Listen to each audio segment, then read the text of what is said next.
ये कहानी है उस देश की जिसे सोने की चिड़िया कहते थे, जो गुलाम बना और फिर कुछ लोगों ने अपनी जान देकर इसे आजाद कराया। पर क्या कहानी बस इतनी ही है? चलिए भारतीय राष्ट्रवाद की पूरी कहानी को परत दर परत खोलते हैं। राष्ट्रवाद देखिए, एक दिन में पैदा नहीं हुआ। ये एक चिंगारी थी जो धीरे धीरे आग बनी। 18वीं सदी खत्म होते होते ईस्ट इंडिया कंपनी जो व्यापार करने आई थी, पूरे भारत पर कब्जा कर चुकी थी।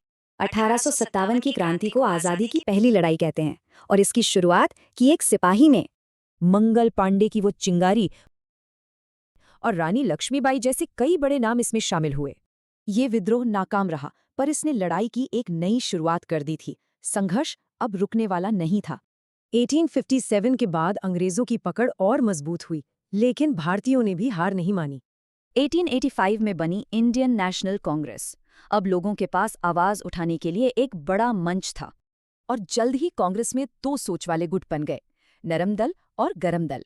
तिलक के इस एक नारे ने स्वराज मेरा जन्मसिद्ध अधिकार है पूरे देश में आग लगा दी।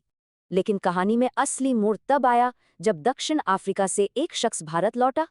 मोहनदास करमचंद गांधी। उनका हथियार था सत्याग्रह, यानी बिना हिंसा के अंग्रेजी हुकूमत से लड़ना। चंपारण हो या दांडी मार्च, उनके अहिंसक आंदोलनों ने ब्रिटिश साम्राज्य की नींव हिला दी। पर आज़ादी का सिर्फ एक रास्ता नहीं था। कुछ का मानना था कि लड़ाई हथियारों से ही जीती जाएगी। भगत सिंह जैसे क्रांतिकारियों का मानना था कि आज़ादी मांगने से नहीं, छीनने से मिलेगी, बलिदान देना होगा। 1940 के दशक तक माहौल बहुत गर्म हो चुका था। अब लड़ाई अपने आखिरी दौर में थी।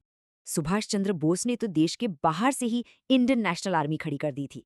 1942 में भारत छोड़ो आंदोलन के साथ गांधी जी का करो या मरो का नारा हर घर में गूंज उठा। पूरा देश, हर जाति, हर धर्म, सब एक साथ खड़े थे। मकसद सिर्फ एक था, आज़ादी।